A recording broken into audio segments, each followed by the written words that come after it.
Hello viewers, this is me shaving. I don't have any facial hair right now. Some people say that makes me less of a man, but I say those people are wrong. It's a pretty easy point to get. Here's my giant bicycle. Sky blue. It's pretty nice. It's pretty nice.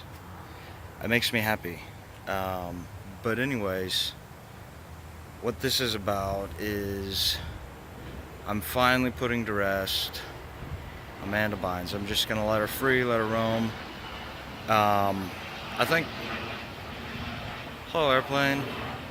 I think one of the reasons she was special to me was she was desperate. And who made her desperate? Her father. Her father made her desperate. He's I don't like him. I don't like him at all. But she's focused on her studies now, and she's coming out of that marriage thing where she wanted to marry some dude that worked at a bait shop. And I was checking the online sources, and they were like, well, she doesn't have a boyfriend anymore. So I don't know, something about it, there's closure for me right now. I'm just gonna let it go. My stupid little crush that I had with a famous person. And yeah, maybe it wasn't stupid, maybe it was sincere, maybe it was sweet, I don't know. But moving on from that, this will close out the Amanda Bynes series, and I'm just gonna be a fan now. And if you guys check out my Twitter, which is Nick Kelly, which is the Irish spelling of Kelly. If you check out my Twitter, you'll see my list of Generation A stars that I feel are in the media right now. This is going to be a generation that has presence of mind through all of their decisions and is not going to make bad decisions based on money. It's my list of favorite people that I feel hold those attributes of character. And if you check that out, that's on my Twitter. Here's my bike again. I just want to see it on my video again, so I'm doing this. That is pretty. Yeah, and I feel like Amanda Bynes is alright. There's no cause for Save Amanda Bynes or anything like that, if there ever was, which I think there was. Her father was a maniac, but he's calmed down. He's not out in the media, oh, she's this, oh, she's that. He's shut his mouth, which is good for society, because he makes people dumber. And this is my Generation Z. Hillary Clinton, President Obama.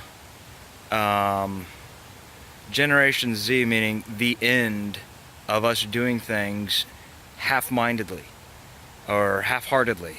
We'll put our whole heart in everything, we'll put our whole mind in everything, and we'll make good decisions for the future of the world, not just one country. And that's my list of people to do it. My list of people to bring down the end of a life of leisure within a position of power are President Obama. Gay marriage should have been civil unions all the way. Gay people should be allowed to have the tax breaks that normal people have, and the marriage thing, that's crossing the line of separation of church and state. I mean, the founding fathers would have never done that. That's clearly not intelligent. Hillary Clinton's also in that list, and I just don't think she puts her full mind into everything that she does. I don't think she's a good candidate for president coming up. I'm going to be voting for Donald Trump. I feel like the tax breaks that he's talking about, that Hillary shies away from because she's a money-minded person, would be the best thing for this country, for a positive change. Not just change for the sake of change, but a positive change where and when needed. So that's also my opinion of Obama. He's a maniac. He talks about change for the sake of change because it excites the liberal heart. And that's really what he spoke to, was the liberal heart. And he pushed his liberal agenda for sake of, I don't know, maybe the guy likes power, maybe the guy likes, I don't know. I don't know. I'm not a fan. I don't think he was a good president. I think he's the worst president in the history of the country. Congratulations to the African American community for finally having a representation in public office. In the highest office of President of the United States of America. I think good for you guys. He went 2 terms. Okay, that's cool too. No judgment there. I'm Irish, and no, I wouldn't want an Irish person to be president just because. But you know, I don't see any fault in that.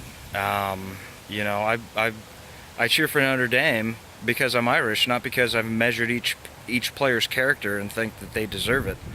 It's just because I'm Irish, you know, so I get the whole sway of a cultural sway, and I think that's great, you know. Tupac, my favorite rapper, used to rap about, you know, it would seem heaven sent that we'd see a black president, and, you know, it's over and done with, and it wasn't heaven sent.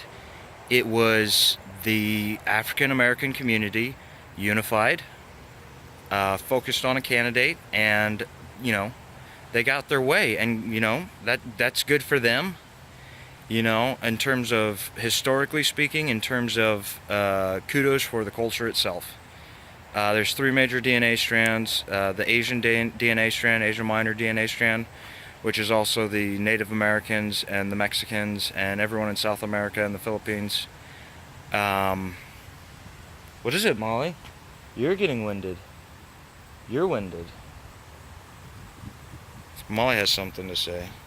What is it, Molly? Molly, look up here. Molly. Good girl. All right, be a good girl. There's those 3, and then the 3rd DNA strand is the African DNA strand. And the African DNA strand is, you know, unique to the African culture. There's a whole mass of cultural identity within their DNA, and that's science. And I think within the richness of their culture, if you can take an honest snapshot of the depth of the culture of the African culture, not African American, African culture, then I think you will find. I think it's a fact that there is a true depth to the African culture, and you know, it's good for them that they have this thing happen for them historically, but he was my personal opinion least favorite. I don't think this is fact anymore. He's the worst president in the country, not a fact. You know, and I'm sincere about what I said about African culture, but trying to escape this glare. There we go. But now my arm's gonna get tired. I like this better. Yeah, and I think Donald Trump, you know, could he be a great president?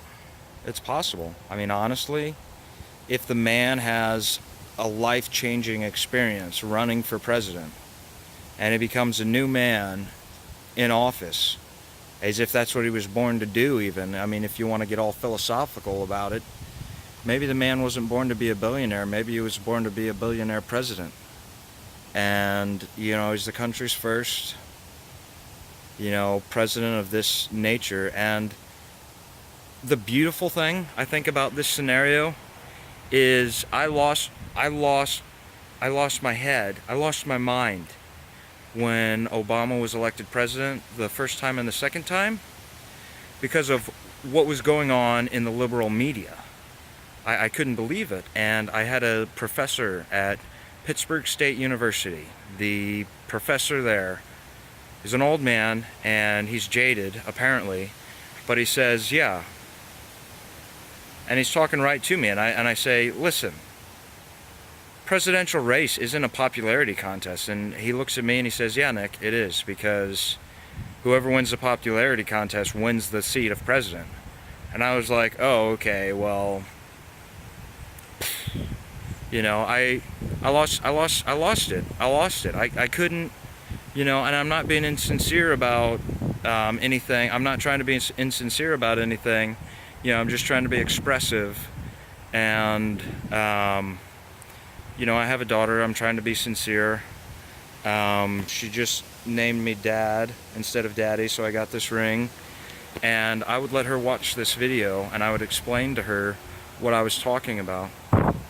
And I don't mean to be insincere about that, but I think that Donald Trump could be a good president, a great president. It's possible. Is it likely? I don't know. You know, I'm not really measuring, you know, his will to be a great president right now. I'm just examining his capacity of the position that he might have.